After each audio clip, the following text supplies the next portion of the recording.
Hello everyone and welcome back to another review on my channel, this time for Metroid Dread on the Nintendo Switch. This title was released in 2021 and was developed by Spanish studio Mercury Steam, which also developed Metroid Samus Return on the Nintendo 3DS, among the Lords of Shadow Castlevania games that were released in different systems, ranging from the PlayStation 3 all the way to the 3DS game. I believe it was called Mirror of Fate or something like that. Now, if you follow my channel, you'll know that I'm a pretty big fan of Metroid games, more specifically the side-scrolling ones. And in fact, Samus Return by Mercury Steam was the last game in the series that I reviewed a few years back for the Nintendo 3DS. So with that being said, I was obviously excited when this game was announced. But at the same time, I have to admit I had some reservations, especially in the graphics, the art direction, and perhaps the level setting department, if you will. However, after completing this game just recently, I can safely say this one is one of my favorite Metroid games, and Mercury Steam definitely developed a great game, and I hope they get another chance to keep developing Metroid games, because I think they got the basic formula down, which is pretty good. Now, story-wise, this game offers a nice recap of the events from previous Metroid games, all the while tying some of the events and lore, which I thought it was very interesting. As usual, I don't go in detail or very deep in terms of the story to avoid spoilers for those of you that haven't played the game yet. But the basic premise of the story is that the presence of the X parasite in an abandoned planet that has been detected, and therefore scout robot units known as the EMI are sent to investigate the presence of the parasite. Now, the X parasite was thought to be eradicated, as explained in Metroid Fusion. Hence, why this investigation is opened, to find out why they're present in that planet. However, upon losing contact with the scout EMIs that were sent to that planet, it is decided to send Samus Aran, who she's immune to the X parasite, to go out there and investigate the planet. Upon arriving, a mysterious Chozo warrior traps Samus in this planet and basically defeats her at the beginning of the game by stripping her of all the powers that she has in store. So this is where the game starts with your typical quote-unquote "you have lost every power-up and have to start all over again" setup. As you progress through the game, the story develops into finding out more about this mysterious Chozo warrior and what happened to the EMI units. As explained by Nintendo during the reveal of the game, the EMI units are actually antagonists in this game, and they kind of chase you and try to eliminate Samus throughout the whole game. So part of the story is to find out what happened to the EMIs as well. Overall, and without spoiling anything, of course, I think the story was laid out very well, with brief cinematic sequences that occurred every so often during the game. I really like the simplicity in which the story unfolds, and at the same time the way the story develops, especially towards the end of the game. I think it will leave you, the player, wanting to search for answers and keep playing the game. So for me, it's safe to say that the story was one of the strongest points in the game. Graphically, this game looks relatively good. This game, never attempts to be the next technological and graphical showcase for the Nintendo Switch, but rather aims to have good performance with silky smooth 60 frames per second gameplay, which is pretty good. The graphics themselves, it's a 3D Metroid game, and as I mentioned previously in this video, one of the reservations, and I guess things that bothered me during the reveal, was the use of 3D character models and backgrounds for this particular game. I don't know why, but I guess the old school beautiful sprites of Super Metroid, Metroid Fusion, and Zero Mission have a very strong grip on me, and a very strong impression of what I think graphics should be for the side-scrolling Metroid games. So, that was kind of like a personal want for me, just to see another modern take on the sprite work for Metroid games and have like a 2D game However, as I said previously, another thing that worried me about the reveal was the excessive representation of modern/clean lab settings in the background. Just kind of like the levels in the game. But however, unsurprisingly and thankfully, the game does have more variety in terms of areas that are different, such as caves and nature sections, with like grass and things like that, which I'm grateful for, since they offer variety not only in terms of the scenery, but they also offer variety in terms of the enemies that inhabit those sections in the game. So thankfully, that Nintendo Direct, when the reveal was, it looked like a very the scenes in the game look very samey, and thankfully the game offers way more than that, which is great. Sound-wise, the game has a great selection of soundtracks that introduce some new tunes, but at the same time, some classic remixes of old songs are used in the game. Voice acting is provided to the Atom units, which are the mainframe computers in the game, which aid you throughout the game with advice, and they kind of tell you where to go next and things like that. And of course, this wouldn't be a complete Metroid game without the classic chimes and sound effects that have been part of the series for decades, such as the classic chime when you obtain a key item or when you save the game. Now, being a Metroidvania game in its purest form, gameplay is a key area where the game has to shine, and in terms of the true sense of the Metroidvania genre, this game does offer a good feeling of adventure and exploration that will have you go back and forth between sections of the planet.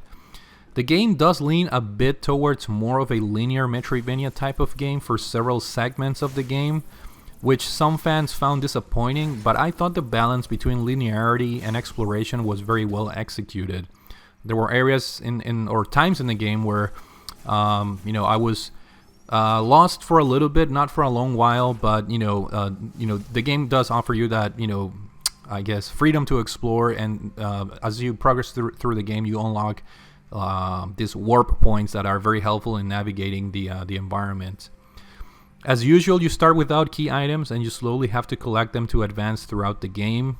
You will be obtaining items that are a mainstay in the series, such as the Morph Ball ability, the Grapple Beam, missiles, super missiles, speed booster, etc. You will need to use these items to not only progress through the game, but to access secret areas and items, which part of the fun and challenge of this game are getting those secret items.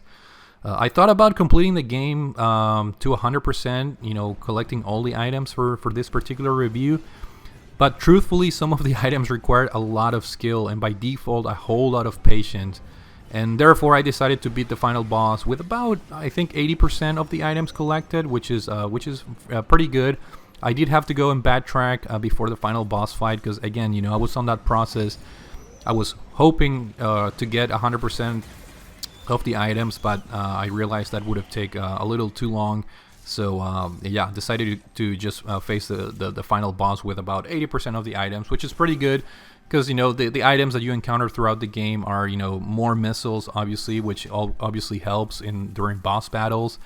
And also energy tanks, which are critical in order to expand your health points in this game. And trust me, you're gonna need the health points, especially towards the end of the game.